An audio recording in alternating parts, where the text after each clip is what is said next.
Well, folks, here again for the weekly forecast. I hope that you did have a safe and relaxing 4th of July. During this past week, really we just had a scattering of showers across the state, no significant moisture to speak of, and that has been a trend that started to develop recently, and we hope that it doesn't continue into the future. During the last 30 days, about 80% of the state has failed to receive at least 70% of normal precipitation. The only areas that were showing above normal moisture in this 30-day period are isolated pockets of the Panhandle, particularly around the Scottsbluff, Alliance, and Chadron area.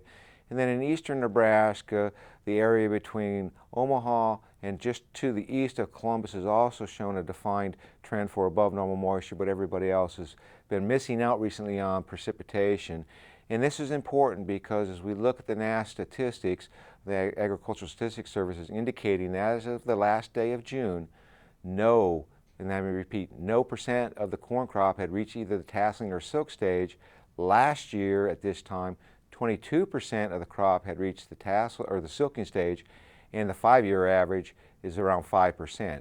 And based on all model projections in terms of temperatures, if we assume normal going forward, we're looking at the majority of the crop coming into pollination between the 15th and the 22nd of the month.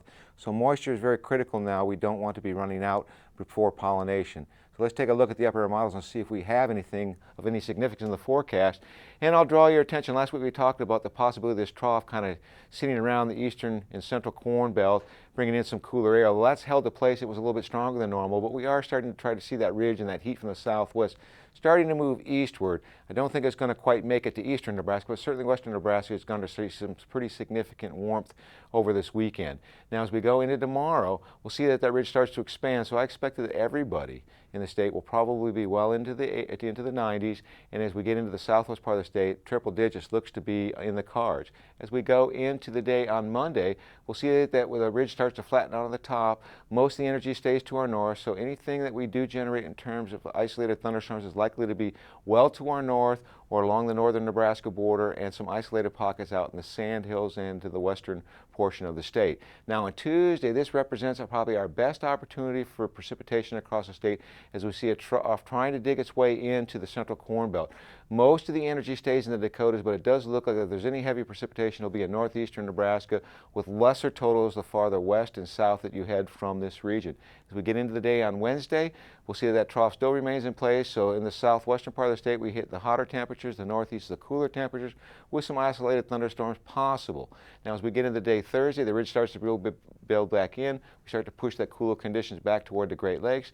And the day on Thursday, the ridge and the heat starts to build into our region. So as we look at the forecast, we are looking at temperatures primarily in the 100-degree range in the southwest, cooling down into the 90s in the southwest.